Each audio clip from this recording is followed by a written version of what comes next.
types of clarity. Maybe that's another book title, The Four Clarities. Sounds like a bestseller already. There's another benefit to all this: self trust. Oh? Tell me. When you keep promises to yourself, even small ones, your mind starts believing you again. Oh, yes, that's so true. Like when you actually do your morning meditation after promising you would, it's not just discipline, it's self respect. Exactly. You're proving to yourself that your word matters. That's powerful. And that's something many people lose without noticing self trust. Yeah. We forgive others faster than we forgive ourselves.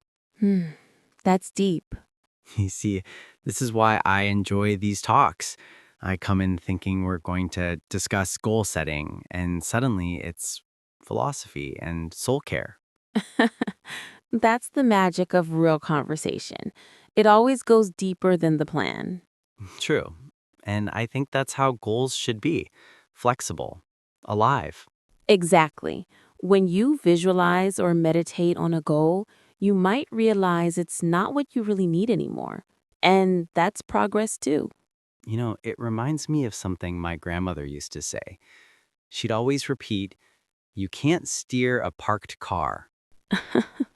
Oh, I love that. So simple, yet so true.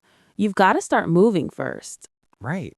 Even if you're not sure which way at first, you can always adjust the wheel once you're rolling. And that's where your dream journal and meditation help. They show you when to turn. Nicely put. So tell me, how do you actually visualize Anastasia? Like, do you sit down with music or candles, or what's your style? Oh, I'm a romantic about it. I like to sit quietly in the morning before I even touch my phone. I close my eyes and imagine one clear image, something simple like finishing a project calmly or speaking with confidence. That sounds peaceful. It is. And the trick is to add feelings. Don't just see it, feel it. What does success feel like in your body? Warmth? Lightness? Pride? Let your emotions join the picture. That's clever, because then the brain records it more deeply. Exactly. You're basically teaching your body how success feels before it happens. That's a smart way to hack motivation. Maybe, but it works. And if I can't visualize, some days I'm too tired or distracted. I just focus on gratitude instead. Interesting. Gratitude as visualization. That's brilliant. Yes, because it shifts your energy. When you're grateful, you stop focusing on what's missing and start seeing what's possible. Gratitude changes perspective instantly. It does. And it makes meditation easier too, because your mind stops fighting. That's the interesting part. All of these things are really about the same thing: attention. Where you put it, that's where your life goes. Yes, what you focus on grows. It's simple, but not easy. Most good things are. True. You know, I used to write my goals on sticky notes, but I stopped because it felt silly. Then one day I found one from years ago that said record something meaningful. And here we are, recording this. That's amazing. The universe has a sense of humor. It does, but it also listens when you speak clearly. Yes. That's why writing or saying your goals out loud is powerful. You're declaring them, not to the universe only, but to yourself. It's like a promise whispered in your own ear. Oh, that's beautiful. I'm learning from the poet in the room. Stop it. But honestly, I love that we can bring some heart into these conversations because people often approach self improvement like a checklist and forget that it's emotional, not mechanical. Yes. Self-growth isn't a to-do list, it's more like a friendship with yourself. Oh, I love that phrase, friendship with yourself. That's what meditation and journaling teach you. You start to know your moods, your patterns, your real needs. Exactly. You stop chasing everything outside and start finding peace inside. And that's where balance begins. It is. You know, Anastasia, we've talked about setting goals, visualizing, journaling, meditating, but there's one more piece people forget: What's that? rest. Ah, yes. The missing ingredient. Because all these things, they work best when you're not exhausted. You can't set goals with a burnt out brain. True. Rest isn't laziness, it's fuel. Exactly. And meditation, in a way, is rest done consciously. Yes. It's like pressing pause so life doesn't press pause for you. Well said. You know, it reminds me of something I wrote once in my dream journal. I dreamed I was running and running, but the finish line kept moving away. When I woke up, I realized I'd been living that way, always chasing, never arriving. That's powerful. Yeah, it changed me. I started meditating every morning, even if it was just 2 minutes. It taught me that arrival isn't a place, it's a moment. That's really something. Arrival isn't a place. I think I needed to hear that today. Me too, honestly. Sometimes we both forget. Yeah, and that's why these talks help. They remind us of what we already know, but often ignore. Exactly. It's not about new information, it's about deeper understanding. And language learning itself is like that too. Repetition, patience, awareness. You always bring you back to English. But you're right. Our listeners are probably noticing how we use phrases like stay on track, let go of negativity, take it one step at a time. All real useful expressions. Subtle teaching through storytelling. The best kind of teaching. Absolutely. All right. Before we drift into our next tea break, let's wrap up this part because I think we're heading towards something more emotional next, about how these habits connect to culture and how people around the world use them differently. I like that. A bit of world perspective and maybe a story or two.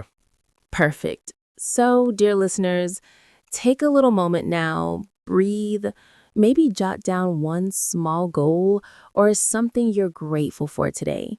We'll meet you in the next part to go even deeper. And remember, it's not about doing everything perfectly. It's about staying present, one mindful moment at a time. Beautifully said, George. Let's continue this in part 3. You know, George, while we were having our tea break, I kept thinking, these habits, goal setting, journaling, visualization, meditation, they all sound modern, but they're actually ancient. That's true. Every culture has had its version of them, maybe not in fancy words, but in practice. Exactly. I remember visiting Japan a few years ago, and I met this lovely old lady in Kyoto. Every morning, she sat on her veranda, looking at her garden, holding a cup of tea. I asked her what she was doing, and she said, I'm greeting my day. That's beautiful. That's meditation without calling it meditation. Yes, she wasn't trying to achieve inner peace. She just sat, breathed, and noticed the light changing. You know, it's the same in some European traditions. My grandfather used to sit by the window every morning with a newspaper and coffee. He'd just stare at the sky for a few minutes before opening the paper. I never understood it as a kid, but now I think it was his version of centering himself. Oh, I love that. It's like the human instinct to pause. We all have it. We just forget it. Exactly. And journaling, that's been around forever too. People have kept diaries for centuries. Kings, poets, travelers. Even simple letters to friends, they were a kind of journal, weren't they? Yes, it's how people processed their lives before social media. And honestly, I think writing by hand still has that magic. It slows you down. It does. When you write by hand, you can't multitask. Your thoughts have to line up. Yes, and that's when emotions become clearer. It's like putting a mirror in front of your mind. That's a lovely image. You're collecting all my lovely images today. Well, someone's got to write our poetic quotes book. Don't shout at your flowers. Chapter 2. Put a mirror in front of your mind. I'd buy it. But you know what's funny? Even visualization has deep roots in culture. Have you noticed that in rituals, from sports to religion, people always see something before they begin? Yes, like athletes before a big game. They stand still for a moment, eyes closed, seeing the play. Or monks before prayer, visualizing compassion or light. Exactly. It's universal. We humans need to see the invisible before we can create it. That's such a profound thought. We need to imagine peace before we can make it real. Yes, that's why visualization isn't selfish. When you visualize kindness, balance, or creativity, you're contributing to the world even before acting. So, your dream journal isn't just for you, it's a part of something larger. Yes, like tuning your personal radio to the same frequency as life. That's very cosmic of you, Anastasia. I know, I sound like a moon child sometimes. Broadcasting live from Planet Calm. Oh, stop it. But seriously, there's truth in it. When your inner world is peaceful, your outer world changes too. Absolutely. You start reacting differently. Things that used to make you angry just lose their power. Yes, that's one of the quiet miracles of meditation. You start noticing your reactions before they take over. I experienced that recently. I was stuck in traffic, and normally I'd be fuming, but I caught myself thinking, why not just use this moment to breathe? And I did. And somehow the traffic didn't bother me anymore. See? That's the kind of awareness we're talking about. It's not dramatic, it's practical. Yeah, inner peace isn't fireworks, it's space. Oh, that's beautiful, George. It's space, inside and around. Well, I learned from the best. Flattery will get you another cup of tea later. I'll take it. You know, I think people from different cultures express mindfulness differently, but the essence is the same: being present. Right. Whether it's tea ceremonies, morning prayers, journaling, or even cooking slowly, it's all mindfulness. Yes, it's awareness disguised as routine. And maybe that's what makes humans special, our ability to find meaning in small acts. I couldn't agree more.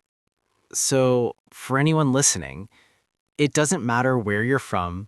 You don't need a perfect meditation space or the newest notebook. Just start with what you have. Yes, sit quietly, breathe, write down a thought, or imagine something good. That's enough. That's how you start building a habit of awareness. And the rest follows. Always. You know, George, I think we've covered the practical side, the emotional side, even the historical side. But there's one more thing I want to touch: the spiritual side. Ah, yes. Go on. For me, setting goals, keeping a dream journal, visualizing, meditating, they're not just mental exercises, they're spiritual anchors. They remind me that I'm more than just what I do. I like that. Anchors, not cages. Exactly. They keep me steady when life feels like a storm. And life does feel like that sometimes. It does. But even then, you can still choose calm. That's true strength, I think. Calm in motion. I like that. Calm in motion. Another chapter title, maybe. Chapter 3, definitely. We're going to have a full book by the end of this. Teasing. By Anastasia and George, two people who talk too much but mean every word. That's the perfect subtitle. But really, I think that's the message here. We can all be calmer, more focused, more alive if we just stop and look inside sometimes. Yes, because clarity doesn't come from running faster. It comes from standing still for a moment. That's the paradox, isn't it? Stillness helps you move forward. Exactly. So, if someone listening right now wants to start, where should they begin? Oh, I'd say pick one. Don't try to do all four at once. Maybe start with journaling or 5 minutes of meditation, then build slowly. Take it one step at a time. Yes, because habits grow from simplicity, not pressure. Right. You can't force awareness. You invite it. That's beautiful. You invite it, like an old friend. Exactly. You make a little space in your day and awareness walks in. You make it sound so gentle, and it should be. It should. Growth doesn't have to hurt. It can be peaceful too. You know, that's something I wish more people realized.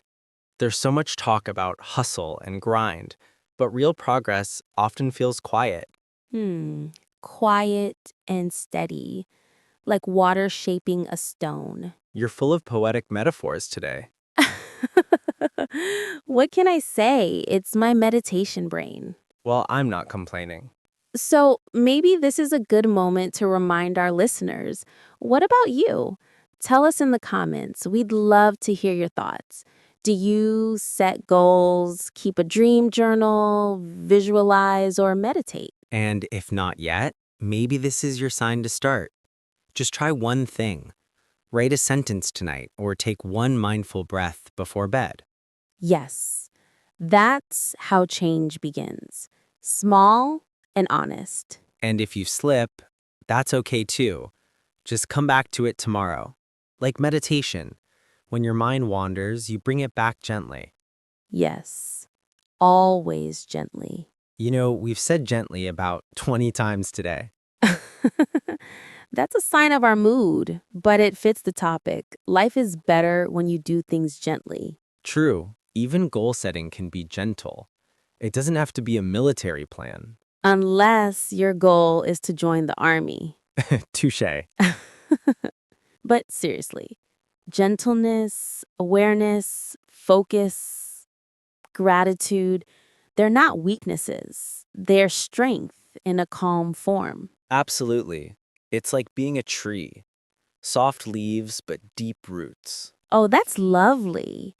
Soft leaves, deep roots. I think that's our closing metaphor for the day. I think so too. You know, I feel like this episode was more than just about habits. It was about coming home to yourself. Yeah, and maybe that's what goals, dreams, and meditation are. Ways back home. Exactly. So before we go, let's revisit a few of our favorite expressions from today. We talked about a sense of direction, how to stay on track, and how to clear your mind. Yes, and we reminded everyone to take it one step at a time, to let go of negativity, and to be gentle with yourself. See? Learning English and learning life at the same time. The perfect combination. And if you liked this episode, subscribe, leave a like, and share it. It really helps our little studio grow. Smiles. Thanks for being part of our little English journey. smile softly. Wherever you are, have a wonderful day.